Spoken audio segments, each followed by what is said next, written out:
ஊராட்சி ஒன்றிய ஆரம்ப பள்ளி சித்தாமூர். கதை கூறுதல். சிவப்பு குட்டி ரைட்டிங் ஹூட். ஒரு கிராமத்துல எல்லாராலையும் விரும்பப்பட்ட ஒரு சின்ன கிராமத்துல ஒரு பொண்ணு வாழ்ந்துட்டு இருந்தா. அவ பேரு சிவப்பு குட்டி ட்ரையிங். அவங்க பாட்டி அவளுக்கு சின்ன மப்ளரை சிவப்பு மப்ளவரை தச்சு அவளுக்கு தலையை சுத்தி போட்டு விட்டாங்க. அதனால கிராம மக்கள் எல்லாரும் அவளை சிவப்பு குட்டி ட்ரையிங் ஹீட் அப்படின்னு எல்லாரும் அன்பா பாசமா அழைச்சாங்க. அன்னைக்கு ஒரு நாள் சிவப்பு குட்டி ட்ரையிங் ஹீட்டோட அம்மா, சிவப்பு குட்டி ட்ரையிங் ஹீட், உங்களோட பாட்டியோட உடல்நலம் சரியில்லை, நான் பையில பழமும் கேக்கும் வச்சிருக்க, நீ போய் கொடுத்துட்டு வரியாம்மா அப்படின்னு கேட்டாங்க. அதுக்கு தாராளமாக கொடுத்துட்டு வரம்மா, தாங்கம்மா அப்படின்னு சொன்னாங்க.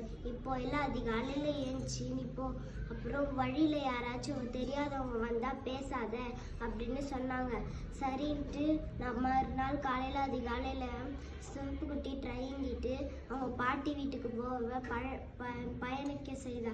அப்போது நடுவில் ஒரு ஓநாய் வந்து, நீ எங்கே போகிற அப்படின்னு கேட்டுச்சான். தந்திரமான ஓநாய் சிவப்பு குட்டி ட்ரையிங்கிட்ட கடிச்சு சாப்பிட நினச்சிச்சான்.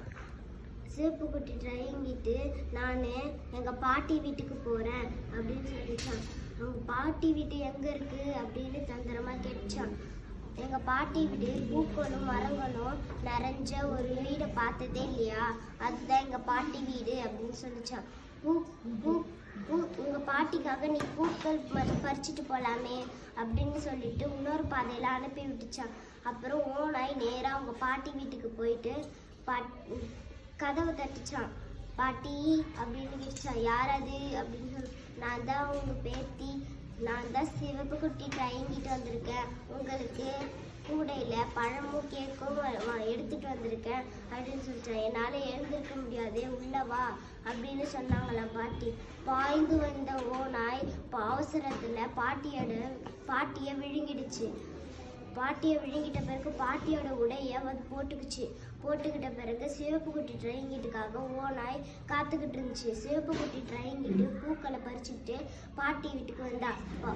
கதவை திறந்து போட்டிருக்கிறத பார்த்துட்டு அதிர்ச்சியான சிவப்பு குட்டி ட்ரையிங்கிட் உள்ளே போய் பாட்டி படுத்துட்டு இருக்கிறத பார்த்தா. பாட்டி உங்கள் காது ரொம்ப பெருசாக இருக்குது அப்படின்னு சொல்லிச்சான். உன்னை கேட்கறதுக்கு தான் கண்ணு அப்படின்னு சொல்லிச்சான். உங்கள் கண்ணுலாம் ரொம்ப பெருசாக இருக்குது பாட்டி அப்படின்னு சொல்லிச்சான். அதுக்கு உன்னை நல்லா பார்க்கறதுக்கு தான் கண்ணு அப்படின்னு சொல்லிச்சான். உங்கள் வாய் கூட ரொம்ப பெருசாக இருக்குது பாட்டி அப்படின்னு, உன்னை கடிச்சு சாப்பிட்றதா கண்ணு அப்படின்னு சொல்லிட்டு சிவப்பு குட்டி ட்ரையிங்கிட்ட விழுங்கிடுச்சு. விழுங்கிட்ட பிறகு அது பாட்டி படுத்த மேசையில் போய் படுத்துக்கிட்ட பிறகு கொரட்டை விட்டுக்கிட்டு தூங்குச்சு. அந்த கொரட்டை சத்தம் கேட்ட ஒரு வேட்டைக்காரர் வந்து அங்கே பாட்டியை தான் முழுகிருப்போம் அப்படின்னு சொல்லிட்டு ஓநாயோட வழுத்தை கிழிச்சு பாட்டியும் சிவப்பு குட்டி ட்ரையிங்கிட்டையும் வெளியே எடுத்து சிறு கற்கள் அது வயிற்றுல போட்டு தைச்சிட்டாங்க. அது எழுந்த பிறகு நடக்கும்போது அதனால் நடக்க முடியல, அதனால் நடக்காத அப்படியே இறந்துடுச்சு. அப்புறம் அவங்க 3 பேர் அப்புறம் சிவப்பு குட்டி ட்ரையிங்கிட்டு வேட்டைக்காரருக்கு நன்றி சொன்னான்.